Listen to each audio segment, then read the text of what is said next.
What's up, peoples? How you doing? Okay, we got. Oh, okay. I can't do that right now because this person here has left. Well, not really left. How can I say this? This person here went into a legitimate business. So, which means that music is not a legitimate business. I really not. I really need to talk to this guy. This guy's name is Vinny, and we're gonna get him on here. He is, I mean, a businessman all the way through from the music industry, but still does music, but doesn't. Okay, we gotta talk to him. Hi, Vinny. How are you? Hey, how are you? I think you did a great job summing that up. I'm trying, but I'm trying not to be mad at you because music and legitimate business. I mean, you got me going. Like, okay, sure. I need to understand where you're coming from on this one. For sure. So, yeah, it's kind of a mesh. It's a cluster. It's tangled. But the music side started very early. And if you're wondering about it or thinking about it, I mean, I sang a little bit, but I started rapping probably when I was in the second grade, and I just pursued that for many years. Which later, some stories I'll tell you, got me into business and my true passion. Okay, I got you. So music is okay. Music is great. I love it. Okay. Okay, so let's get into you. Let's talk about, okay, so you have a journey. You have a journey from the music industry into the business and professional industry. And I want to get into that. First of all, how did you get into the music industry? No, that's a perfect question. And thank you so much for asking. I'm going to probably take you back a little bit. Me entering music was a dare. I have an older brother. I have several siblings, but I have an older brother that was in a rap group and a dance group back in the 80s. And me, I was in the second grade. The school was having a talent show, and I actually stole one of his raps and did it at the talent show. So, needless to say, I listened to him so much that I had it down pat, and I got a standing ovation. This was the same talent show, though, that a guy later that became a star was there, and he killed it. He went by the name of Tevin Campbell. And we were friends. Yeah, and we were friends, and we lived in the same neighborhood in a place in Dallas called Oak Cliff. And so I contributed the way that I could contribute, and that was with that rap until later I started writing them. And then my uncle would come around. My uncle was a well-known street guy. And he would come around in his Rolls Royce back in the early 80s. Everyone looking around like, who is this guy? And he said, hey, when you turn 9, I'm going to give you a album deal, and we're going to figure this thing out, and we're going to produce some cassettes. So I would just basically freestyle throughout the whole neighborhood, on call. Anytime anyone needed me to go, they'd be like, that's him, point him out. And back then they used to call me L-E-V instead of the Vinny. So people call me La Vinny. So that's really kind of how I jumped into the practice of music. But then in school, I really loved the patterns, the A and B, and so forth and so on in poetry. And I just adapted it and started writing my own. And I would put my stories and my life and my pain into that pad. And so when I was about 16, I signed about 2 record deals, and we just kind of went on through there. Wow. That's kind of a cool story, though. I mean, the pattern of it all. So did your uncle really help you? My uncle died early. No. He wasn't able to help me in music, but he helped me in confidence. And I'll tell you something that he said to me that sticks with me to this day. So a year before he passed, he died in 2001. He was a millionaire, multimillionaire. He said, I see you, Vinny. He said, you're on your way. You're going to make it. Just be patient. And I was still kind of young at that time, and I wanted to be like my uncle EZ, my uncle Herb. And he just kind of sat me down and put that patience into me. And he was also one, he and my father, they instilled the whole business mindset. So what I'll tell you is this. So in between the rapping and between the school and hanging out with Tevin Campbell, meeting other stars, Roy Hargrove, he's the jazz musician. He was my next door neighbor. So I grew up with a bunch of people that ended up in the music industry. And it was a tumultuous neighborhood. I went through a lot of things. So I had a lot of things to put on paper. I had a lot of things to walk outside of my door, hear the sounds of, smell the smells of, to talk about. And so what my uncle would do is he would come by, he would give me what we call an allowance when we fell on hard times. As my as I grew up in elementary, my father, who was the original businessman, he owned a clothing store. He owned an apartment complex. He started experimenting with the drug that many parents did at the time, and that was crack cocaine. So by the time I was in the fourth grade, he was no longer in the picture. But my uncle, his brother, still came around in his Rolls Royce, a Corvette, or whatever, and he made sure to hand my mother money and to take care of us, I guess, like a family person should. And so for me, I'm forever grateful. So going forward into the music, and then what really led to business. So my dad, before he had fell upon this addiction, he said, guys, you always have to, plan your work your plan, and always trying to make money, try to have something of your own. So what did he do? He went to a store called Sam's Warehouse. Many people know of it. Some may think of places like Costco, but he bought a bunch of candy, wholesale. He explained what wholesale was to us. And then he said, we need to mark it up retail, our retail. And we opened up a little candy house in our apartments in Brockcliff. And he taught us, I would sell candy, and then I'd be like trying to eat more candy than I was selling. He was like, no, this is called the profit. The profit. And what you want to do is you need to get a certain profit margin so that I can go. And what we said back then is re-up. I need to go back to the candy store to get more. And then he brought us like a little metal safe, and we would put our money there. So yeah, we ran that successful candy house business. That was the first business that we had, and my dad bought that. And then my brother and I went on to start a bike business where we repaired bikes in the neighborhood. So always had my mind on making money. And when I wasn't making money, when I wasn't trying to do business, I was putting my pain in the song. Wow. What kind of effect has this had on your life, your upbringing, watching this, happen to your dad, your uncle passing away early? I mean, you're a man today, but what kind of a man are you when it came to that upbringing till now?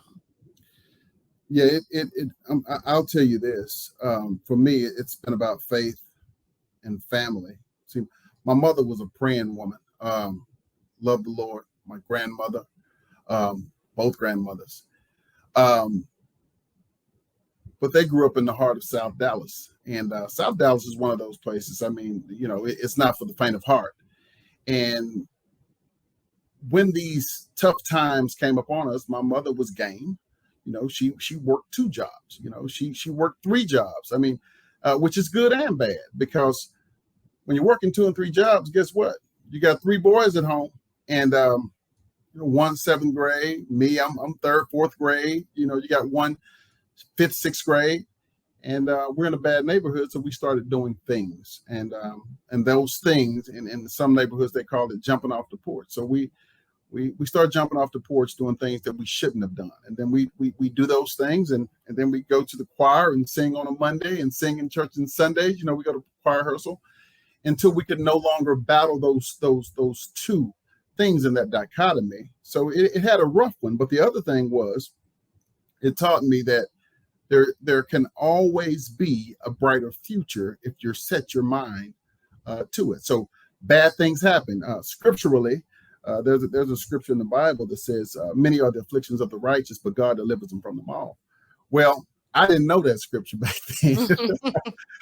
I was forced to learn it later, and not physically forced, but it made a lot of sense to me. 1987, my father was, he was, I didn't know he was full on crack at the time, because he still had 5 cars. He still owned apartments and stuff. But I found out because my mom brought him to the house. He was thin. My dad was always a big, muscular man. He was thin, and he was bringing all his clothes in. He said that he didn't have the store anymore, and he had been shot. He had been shot and robbed. And that was his reason for moving back into the house. He had been shot and robbed, shot 2 times in the back of the head, execution style. Some hitters were hired to kill my father, because my father was a big time guy in the street, and so was my uncle. So having to be 4th, 5th, 6th grade, dealing with your father shot twice. I mean, I was excited that he made it. His name was in the papers. but I didn't know about this crack thing yet. And then my older brother, he set me and my other older brother down. He said, "Listen, I think Dad's on that stuff." And he, he explained what it was because I didn't really know what that was. And then we just saw life just kind of go, and take my path to a different kind of place, and sometimes a dark place. And but within that, I went back to some of the good things that I learned from him about business and about being a stand-up guy, and continued in school and all of that. But I really started to pour my heart into music. So I recorded my first album when in 1990-ish, 90-ish, and then we didn't release that one to 1993, and then later I released another. But it was full of pain. But it was full of pain of a teenager who experienced what I had to experience and adapt to survive. And later those things kind of follow me, and I'll share more of that here shortly. Wow. Wow. Wow. Talking about these things and going back into your mind about how these things evolved, it's been a while, but how does it feel when you talk about it today? If you're looking through the camera, I'm probably making faces because I can feel the emotion, right? I can smell the gun smoke, right? I can see the murders. I can see the things that occurred that I just can't unsee.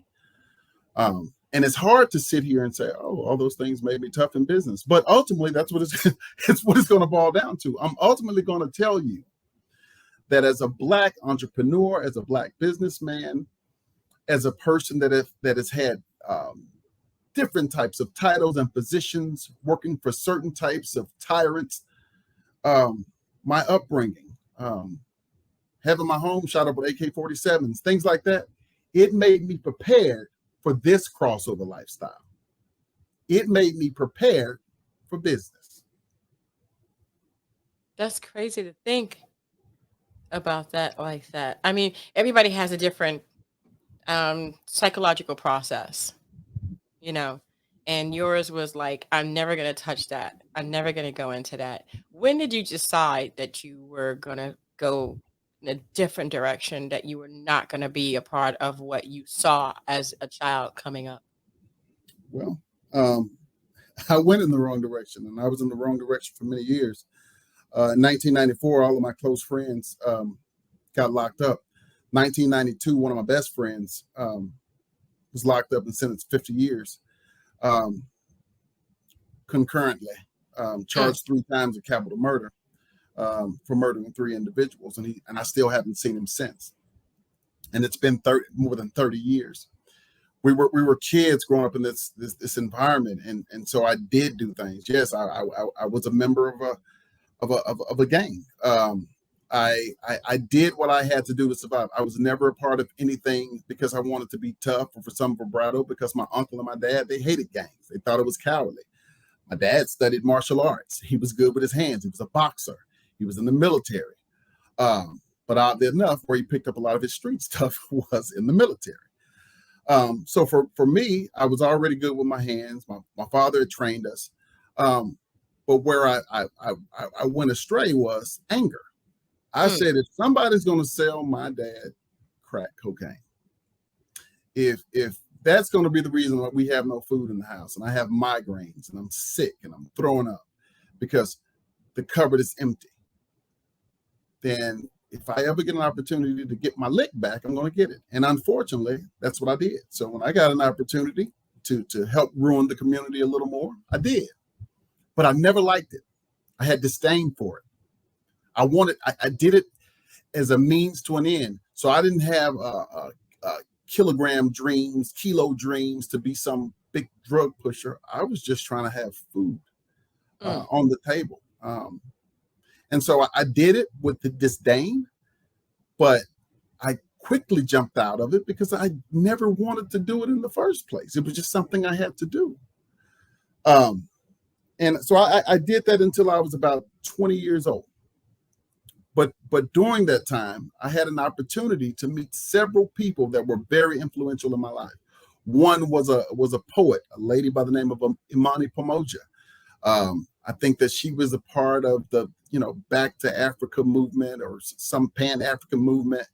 But she really honed in on my poetry, and she got my poetry published, and she was working to try to get it put on like an HBO channel. And this is when I was still a teenager, because I was writing about pain, and I was tattooing my hands up with erasers just because I had pain. I had a difficult life at the time.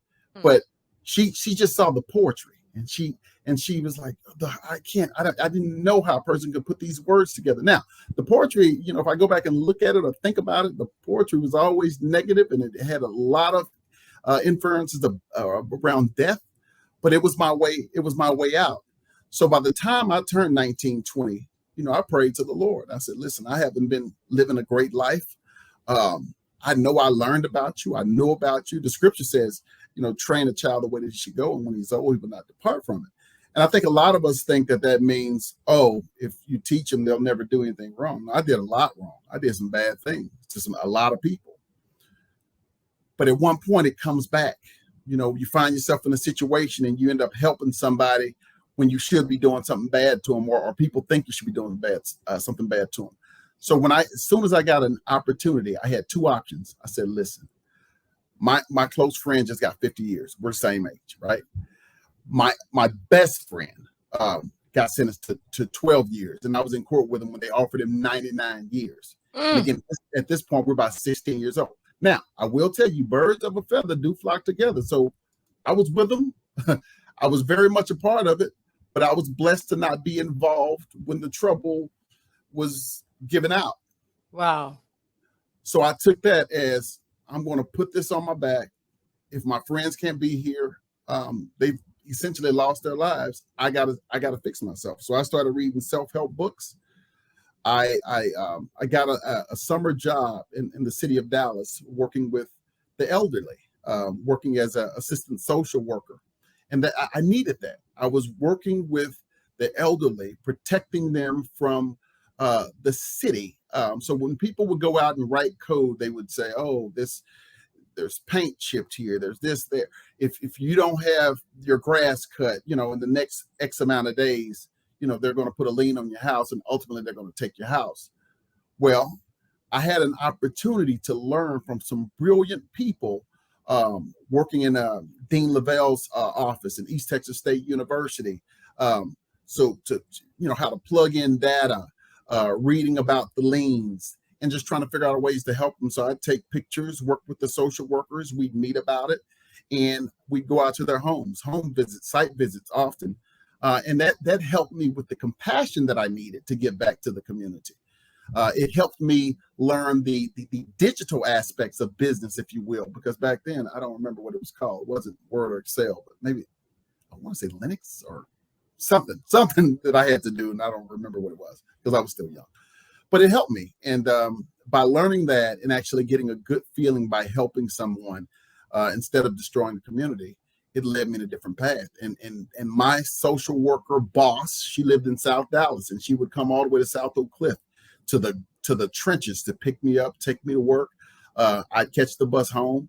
And I said, I want to do something like that to make a difference. And so I just incorporated that. So now you have music, you have substance abuse, you have violence, you have drugs, and now you have some compassion that has been kind of drilled into me. So by that time, I was like, listen, the next moment I get, I'm going to do something different. So I signed up to go to the military.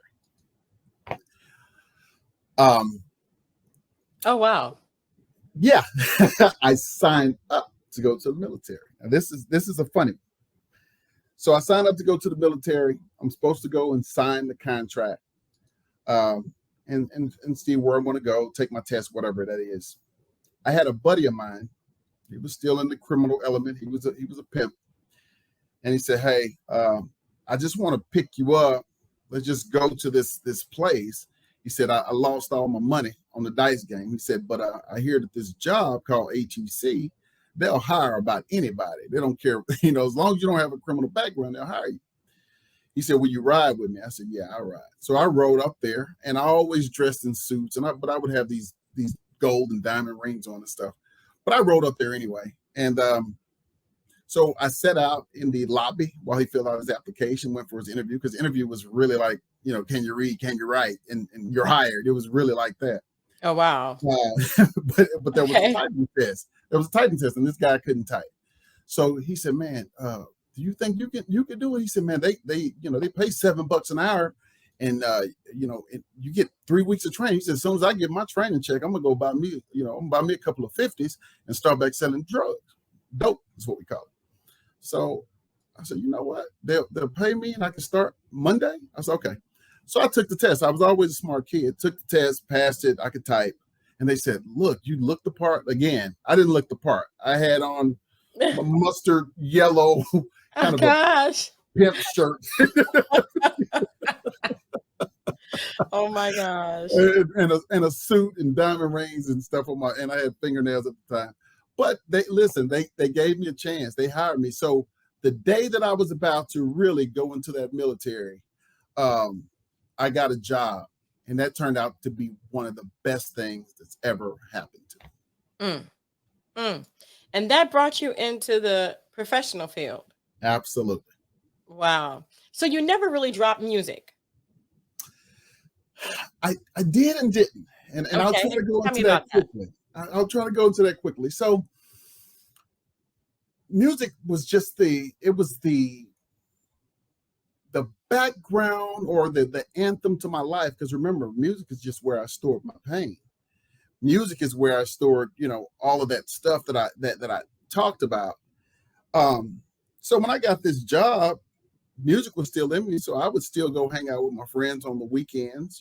I wasn't selling drugs anymore. I wasn't doing anything bad, but I would still rap. I would still perform. But at the time, when you're young and you don't have YouTube, right? Studio time costs money. And again, I mentioned $7 an hour. That wasn't much. So you'd have to save up for a month or so to actually get you, 3-4 good hours of studio time if you're in legitimate business, right? If I was selling drugs, it wouldn't matter. But I was legitimate business, not making a lot of money. So I would, so everyone wanted me to hop on songs with them. So I've been on songs with some of the best. Matter of fact, I recently saw an interview with a Dallas music legend. That's what they're calling him on all the blogs. And his name is Don Chief or Big Chief. And we were all a part of this thing called Grass House Music. And it was just a bunch of local guys who would burn CDs. And there were it's probably Dallas's own Swisher House, right? It launched so many, local careers. And so I would record where I could, that the guy that owned it, his name was 𝐥𝐤𝐤. He would charge us about $20 and let you do 2 hours. He provided the beat and the music. So yeah, I was still recording. We were selling stuff. But in the back of my mind, I wanted something just a little bit more professional. The music was good, but I was like, if I ever got a chance to do something professional, I would. And so I dibbled and dabbled. During that time, my older brother that I mentioned earlier that told me about my father, he had signed a record deal. Matter of fact, it was one of the most lucrative record deals to come out of the city of Dallas. He was in a group called Black Soul, Funk and Soul. It's confusing, but it was Black Soul. And they had a hit song locally. I don't know if it did anything nationally, but they had a hit song called Slow Your Roll. And that song was everywhere. So all of a sudden, here I am. It's 1992. And I got a brother with, almost billboards. Everywhere we go, people are looking and they're saying, that's him, that's him. So that inspired me. But I wanted to kind of get away from the Grass House aspect, with that local music, and get with someone like him. And so I think I can't remember the name of the record label, but it was either Sony or some little some company. But he signed with, and the deal went bust. I don't think they got paid out of it, but they made some really great music, and they were on the radio. They got in regular rotation, but prior to that, they would have these K104 would have these rap contests. The Nippy Jones show every Friday. And my brother and his group won that thing about 50 times every Friday. So everyone would tape it, and they would start to feature me and my other brother, who went on to have his own rap career. And people liked us too. And so again, I was dibbling, I was in school, got out of school, working a little bit. So I would still record a little bit, but never did I commit 100% until about 1996. Wow. Wow. And so now you have hustle and grind. Is that at the herenow.com? Is that it? Hustler's grind is something Hustle's that grind. There you go. Hustler's grind is something that originated later. It was the guilt from that I had from not committing 100% to music Mm. after I signed those two deals. So Hustler's grind came about in 2007. We just released another project when my little brother was released from prison. That is on here now that you can listen to, and it's called 𝐦𝐤𝐤𝐤. And basically a lot of these life stories that I'm telling you about, they're on there, but they're in music. My brother has a very melodic way of singing hooks and things, and so he loves 90s music. He asked me to do a project with him, and I did. But my original album came out as Dallas After Dark, and it was called Bastard Nation, and it went on to sell all overseas.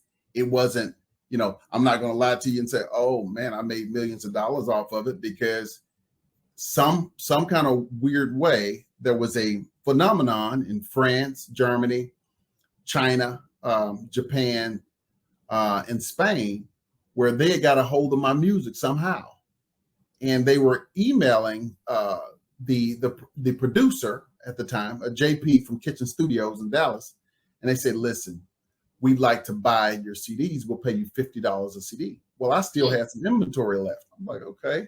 But it took them 2 years to find me. So JP had already knew who pressed up my CD. He probably sold his CDs. By the time I reached these guys, the CDs were going for $500 each. I was late to the party, but it allowed me to release the rest of my music to these guys in China, like I said, Japan, and make all of the money that I wished I would have made way back in the day. So it was good. It was called G-Funk, and they were looking for Southern G-Funk, and mine was just one of those albums. Another one was Polar Bear, Naked Truth, Calluses. There were a few albums, the Grass House albums. They were really loving that, and I think they still may be collecting. So that's what propelled me into the conversation of some of Dallas's unique artists that were local and did well. Wow. And so now you have the clothing line. Tell me about that. So Grumpy Uncle Apparel, it's me bottled up in one. One is, I take my pain. I laugh about it. I have a very sarcastic way of communicating. So the Grumpy Uncle part is really a play on words, or double entendre, because I smile a lot, but obviously I've been through a lot of pain. So when I'm putting together clothing, when I'm putting together shirts, some of them may be the normal thing, but some of them are going to kind of be sarcastic. They're going to push the boundaries. They have satire in them, because that's my personality. We had this thing back in the day. We said, some people call it playing the dozens. We said we rank on you, we score on you. Yeah. And so it's me having shirts and things and apparel that kind of ranks on you and scores on you. But it's also allowed me to put another thing that I fell in love with throughout the years of traveling into that and going to see different cultures around the world. So yeah, that's what I do with Grumpy Uncle Apparel. Wow. Now, Grumpy Uncle Apparel, was that a play on not only you, but also your uncle who died in untimely death? That actually is. Most people don't pick up on that, but yeah, it's me, and it's the motivation that I got from him. My uncle was, he was bigger than life, and I know that they're, just like they do with these American Gangster and all these different stories. I know that somebody has a story about 𝐤𝐤𝐬, because, like I said, he was the first person driving around 82, 83 with Rolls Royces and all that kind of stuff in these neighborhoods. But yeah, he inspired me a lot, and I still look back on a lot of things that he taught me. And one which really relates to business, and I'm going to jump around, but he taught me how to do what we call code switch. 𝐤𝐤𝐬 bought a bunch of street guys, but he would play as though he's just a country guy. Now, he was a country guy. He came from a little town called Madisonville, Texas. It's out there near Houston. So he knew all the country stuff. He rode horses and all that. But when he was doing his illegitimate business, he legitimized his business by having cattle, by having car dealerships, and really looking this part. So if you're old enough to know who Mr. T was that had all this gold on, my uncle would walk around with $200,000-$300,000 worth of jewelry on, and he'd have a big old cowboy hat and some cowboy jeans and a big old gold belt buckle, and that's how you knew you were talking to 𝐤𝐤𝐤𝐤. So when he was talking to the Caucasians, he'd switch over, and he would code switch where his words were proper, but they were proper country. Hi to their partner, he'd do all of that. And then obviously when he was talking to us in the urban neighborhoods, he could speak it, just like the rest of us. But we thought he was joking. We're like, why do you, we asked my dad, why do you and her, when y'all talk to people on the phone, when they paid you sometimes you switch your voice. And so I learned about it. And they said, son, we're not joking. It's just, this is how some people will always see us as a threat, because these are big guys. And my uncle, he's about 6'4", about 300 pounds. He's a big guy. My dad's a big guy. And they were big dark guys, and people have stigmas about that with colorism. And so he said, listen, I just make them feel comfortable. He said, the bigger and meaner I look, the less my pockets will do well. He said, so, I throw in laughter. I throw in smiles. And both my dad and my uncle, they had perfect smiles. They had perfect teeth. And so they would throw in smiles, but these were two people you didn't want to have a problem with in life. But they taught me, listen, you can't walk around looking mean. You need to walk around with smiles. And so again, that was just another lesson that I learned in business, and it works. That's amazing. I wish we had more time. You have such an amazing story. I mean, from Grumpy Uncle Apparel. I'm gonna go ahead and put that in the description box below, as well as Hustlers Grind, right? Yep. Here now.com. Yep. I want to put and in there. It's not. It's herenow.com. And also your Instagram, which is Grumpy Uncle Apparel CEO. Yes. And we're going to have all of that in the description box below. I mean, there's just so many different things that you can offer other people, because you've gone through so many things, so much, and you're still not done yet. What kind of advice do you give to other people about, being a professional, going into a professional business? Oh, this is perfect. I wish I had more time because it's been great. Honestly, I'm going to want to elaborate on all of these things that I've just slightly touched on. Yeah. But when you find yourself in isolation, or you find yourself desperate because life hit you over the head with a bag of nickels, I want you guys to realize that the same way that you can go out and hustle, that you can go out and hit a lick, jug, or whatever, you can actually do some research and get into legitimate business. The parallel that I keep sharing is that I learned some bad things on the streets, but I've been able to cross those things over and legitimize those things. Because when you're dealing with business, the only difference is, instead of handguns and knives and bandanas and weapons, you're dealing with mental weaponry. You're dealing with laws of power. You're dealing with, sometimes spiritual wickedness. You're dealing with some stuff that only going through rougher things prepares you for. So when you're feeling low and you're thinking that I'm stuck, I'm never going to have credit, everything in my life has to be a grind, I grew up like this, you can modify your life. You can get in a legitimized game. And there's someone here willing to teach you. I'm willing to teach you. I've been with Vinnie, and hey, I want to share my journey with you. I want to share my travel journey around the world, my business journey. I want to tell you some of my business stories, along with some street stories, to help you, to groom you, to help you grow. Because there's nothing more that I get pleasure from than to see people pull themselves up by their bootstraps and make something of themselves. Exactly. I couldn't have said it better myself. Perfect. Thank you so much for being on the show. Obviously, we're going to have all of your information in the description box below so people can actually go to your websites and follow you on Instagram. Please, guys, follow on Instagram. You know how we are here. We support each other. Thank you so much, Vinny, for being on the show, man. I wish we had more time.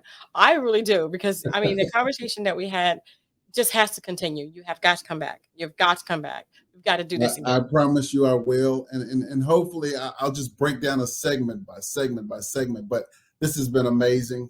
You're amazing. You're a gracious host. Thank you so much for having me. And guys, I look forward to seeing you in the near future. Definitely. We look forward to seeing you back here. And thank you again so much for tuning in. Don't forget to dare to be different. And don't forget to support Vinny. Go to the website, go ahead and listen to that music, and go follow him on Instagram. Until next time, guys, don't forget to dare to be different. Bye. Bye-bye.